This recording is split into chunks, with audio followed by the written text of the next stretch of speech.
Hello everyone. तो कैसे हैं आप सब? आई होप आप लोग सब बहुत अच्छे होंगे और अपने एग्जामिनेशन की बहुत अच्छे से प्रिपरेशन कर रहे होंगे।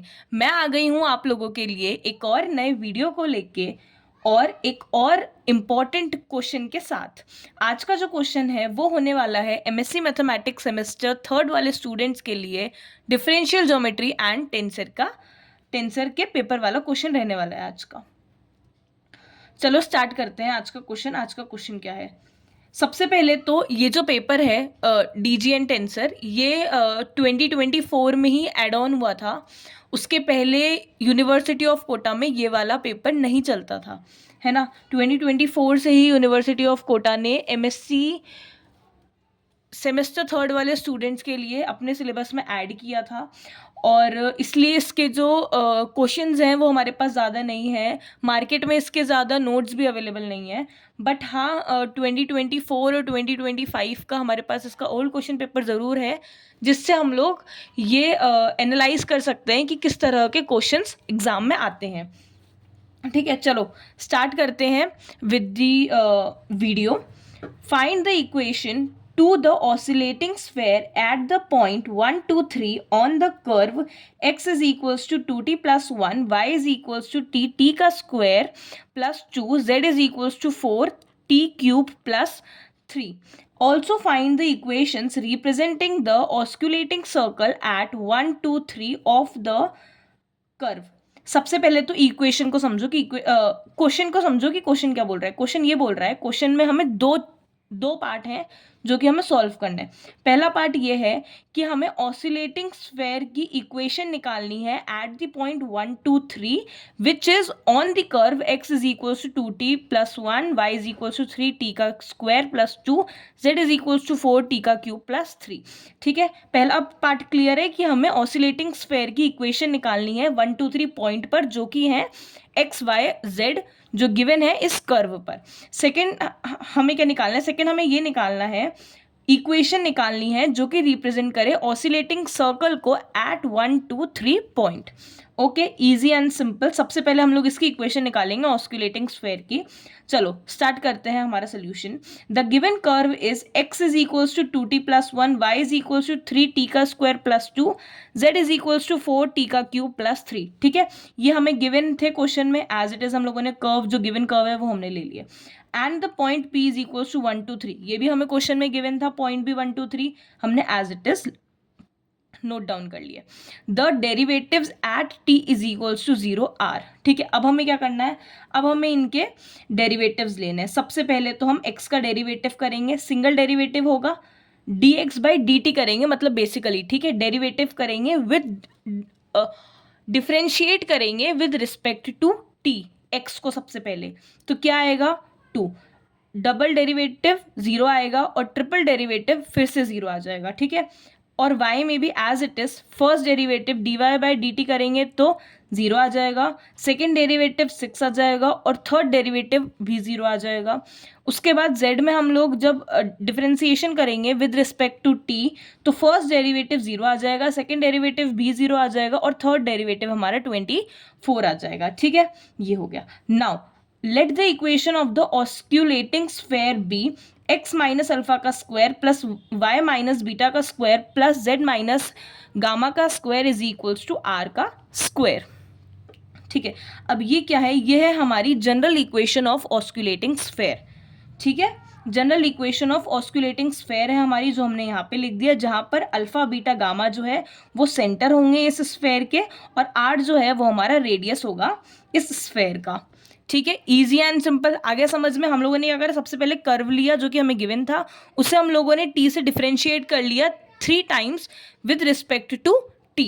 ठीक है, अब देखो t से ही हम लोगों ने क्यों डिफरेंशिएट करा? क्योंकि x y z जो हमारा कर्व है उसका वेरिएबल क्या है? t t t।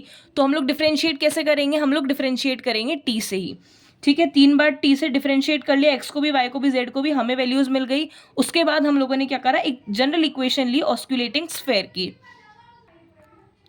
नाउ उसके बाद ये जनरल इक्वेशन ले ली हम लोगों ने ऑसिलेटिंग स्फेयर की, जहाँ पर अल्फा बीटा गामा जो है वो इस स्फेयर के सेंटर पॉइंट्स हैं और r जो है वो हमारा रेडियस है ऑफ द determined sphere. ठीक है, now since the sphere is oscillating sphere, we must have 4 points contact with the curve differentiating three times with respect to t we get. ठीक है, बेसिकली क्या करेंगे हम लोग, देखो सिंपल बताती हूँ, जैसे हमने इसे 3 टाइम जो हमारा कर्व था इसे हम लोगों ने 3 बार डिफरेंशिएट करा, तो जो हमारी ऑसिलेटिंग स्फेयर है ना इसे भी हम लोग 3 बार डिफरेंशिएट करेंगे with respect to t. First time differentiate करेंगे, क्या आएगा, x माइनस ऑफ अल्फा और d x by d t. देखो सबसे पहले तो ये डॉट का मतलब क्या होता है, डॉट का मतलब होता है कि d x by d t. ठीक है, डबल डॉट है, अब यहाँ पर जैसे कि डबल डॉट है, डबल डॉट का मतलब क्या होता है, डी का square x by d t. ठीक है, ऐसे ही जब वाई डॉट है मतलब d y by d t, double dot मतलब डी का स्क्वायर बाय डी टी, और ट्रिपल डॉट मतलब d cube by d t का क्यूब. ठीक है, इजी एंड सिंपल. देखो यहाँ पे क्या होगा, जब हम लोग इसको फर्स्ट टाइम डिफरेंशिएट करेंगे विद रिस्पेक्ट टू टी, ये टू क्या आ जाएगा, ये टू हमारा आगे आ जाएगा, तो टू यहाँ पे आ जाएगा एक्स माइनस ऑफ अल्फा और डी, और ये एक्स जो डिफरेंशिएट होगा ये क्या हो जाएगा, D x by D T. X का डॉट हम इसे एज इट इज लिख देंगे.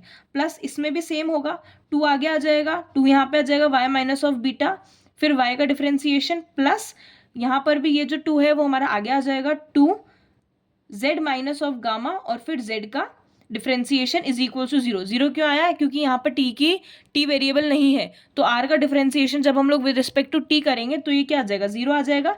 अब देखो यहाँ पर जो टू टू टू आया था, इस पूरे टर्म से हम लोगों ने टू कॉमन ले लिया और इधर हम लोगों ने इसे डिवाइड कर दिया, तो जीरो डिवाइडेड बाई टू क्या हो जाएगा, जीरो हो जाएगा. ठीक है, अब उसके बाद दोबारा से ये तो हो गया हमारा first differentiation with respect to t. अब हम इसे दोबारा से डिफरेंशिएट करेंगे विद रिस्पेक्ट टू टी, तो यहां पर क्या हो जाएगा, x का यहां पर सिंगल डेरिवेटिव डबल डेरिवेटिव हो जाएगा, यहां पर सिंगल डेरिवेटिव डबल डेरिवेटिव हो जाएगा, यहां पर भी सिंगल डेरिवेटिव था डबल डेरिवेटिव हो जाएगा, और उसके अलावा plus x single derivative square plus y derivative two sorry square plus z का डेरिवेटिव का square is equal to zero हो जाएगा. और एज इट इज जब हम इसे थर्ड बार डिफरेंशिएट करेंगे तो इसकी वैल्यूज हमें ये मिल जाएगी. ठीक है, अब क्या करेंगे, जब हमें ये तीन वैल्यूज मिल जाएगी ना, तीन हमें वैल्यूज नहीं सॉरी, जब हमें तीन इक्वेशन मिल जाएगी डिफरेंशिएशन के बाद में, तो हम इन सब में यहाँ से हम वैल्यूज पुट करेंगे.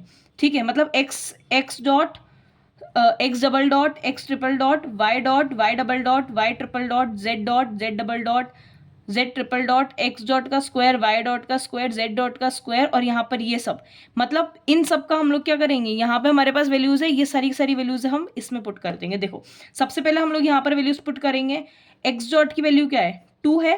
ठीक है, वाई डॉट की वैल्यू जीरो, जेड डॉट की वैल्यू जीरो, तो यहाँ पर क्या आ जाएगा, एक्स माइनस ऑफ अल्फा का two is equals to zero, यह आ जाएगा. और हम लोगों ने क्या लिए थे, पॉइंट हमने लिए थे 1 2 3, मतलब x हमारा 1 है, तो यहाँ पर x की जगह पे क्या आ जाएगा, 1 आ जाएगा.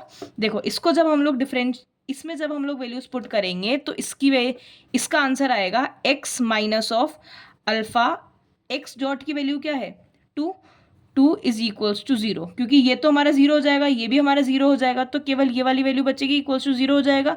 अब x की जगह पे क्या लिख देंगे, 1 minus of alpha, two is equals to zero, यही आएगा, क्योंकि पॉइंट क्या है हमारे पास 1 2 3, मतलब x की वैल्यू 1, y की वैल्यू 2 और z की वैल्यू 3. ठीक है, यहाँ से आ जाएगा.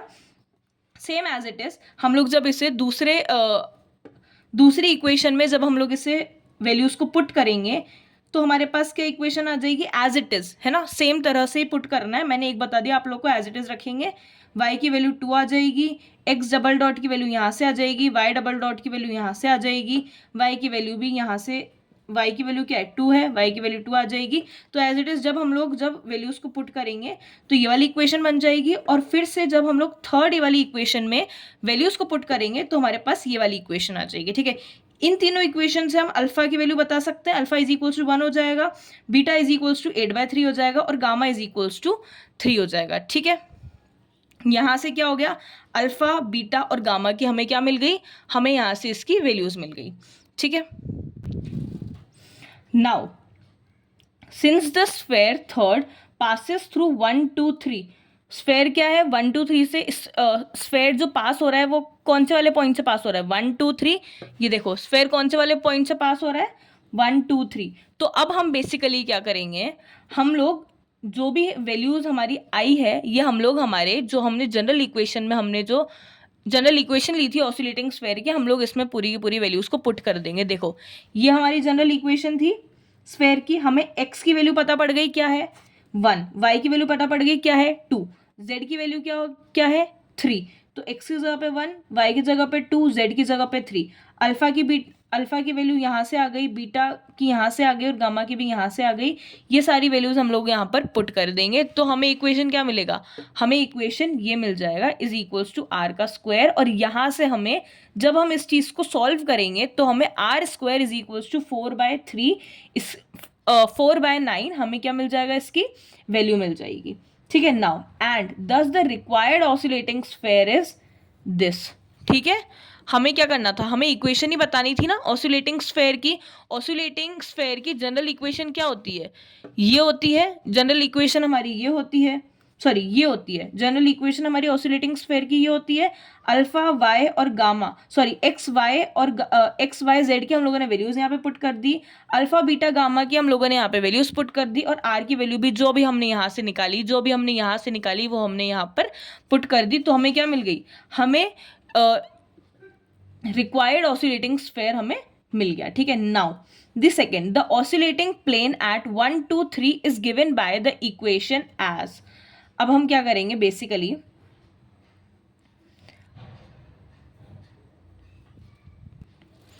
अब हम लोग इन वैल्यूज का पहला जो हमें निकालना था वो हमें निकालना था, सबसे पहला हमें क्वेश्चन में जो निकालना था वो हमें ये निकालना था equation of the oscillating sphere, जो कि हमारे पास आ गई। अब दूसरा हमें क्या निकालना है, equation that represents the oscillating sphere, है ना, of the at 1 2 3 of the curve. तो अब हम इसे हम कैसे देखेंगे, इसे हम लोग ऐसे देखेंगे, हम लोग डिटर्मिनेशन निकालेंगे x-1, ये देखो x-1, y-2 और z-3, ये वाला z-3 हमारे यहाँ से आ जाएगा, और 2 0 0 0 6 0। अब ये वाली दो वैल्यूज कहाँ से आई, ये दो वैल्यूज हमारी यहाँ से आएगी। देखो x की वैल्यू 2 0 0 और सेकेंड वाली 0 6 0, ये देखो ये यहाँ से हमारे पास आ गए, और इससे हम लोग इक्वेट कर देंगे इक्वल टू 0, तो हमें z की वैल्यू मिल जाएगी 3। दस the oscillating circle eight 1 2 3 is represented by 4 and 5 oscillating circle at the point 1 2 3 representing by these two equations together, since z coordinates of the center of the spherical curve is also 3।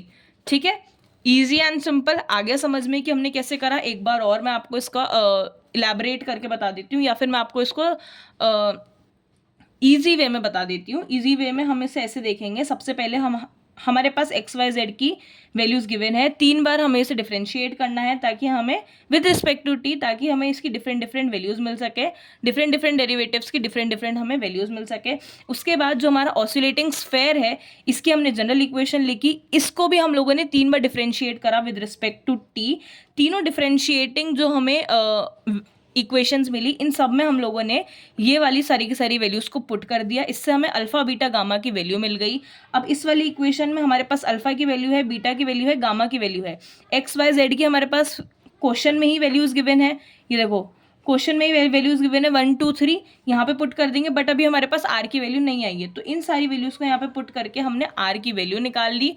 ये देखो यहाँ पर हम लोगों ने are की value निकाल ली, और फिर बाकी सारी की सारी वैल्यूज़ को हम लोगों ने इसमें पुट कर दिया, तो हमारे पास क्या आ गया, ऑसिलेटिंग स्फेयर की हमारे पास इक्वेशन आ गई। उसके बाद हम लोगों ने यहाँ पर डिटर्मिनेशन करके z की वैल्यू निकाल ली, और फिर हमारे पास आंसर इसका आ गया that from these two equations oscillating circle at the 1 2 3 will be the required solution. Okay, easy and simple, कुछ बहुत ज़्यादा डिफिकल्ट नहीं है ना। नहीं समझ में आया हो कुछ, कमेंट सेक्शन में मेंशन कर देना, दीदी मुझे ये समझ में नहीं आया, मैं आप लोग को बता दूंगी। और अच्छे से पढ़ना। All the best for your examination. Thank you, bye bye. अगर आपको अच्छी लगी हो तो वीडियो को लाइक कर दो, चैनल को सब्सक्राइब कर दो to see the another new and interesting and important video, और अपने फ्रेंड्स के साथ शेयर कर देना ताकि उन्हें भी इस वीडियो का बेनिफिट मिल सके। And thank you for watching and supporting me a lot. Bye bye.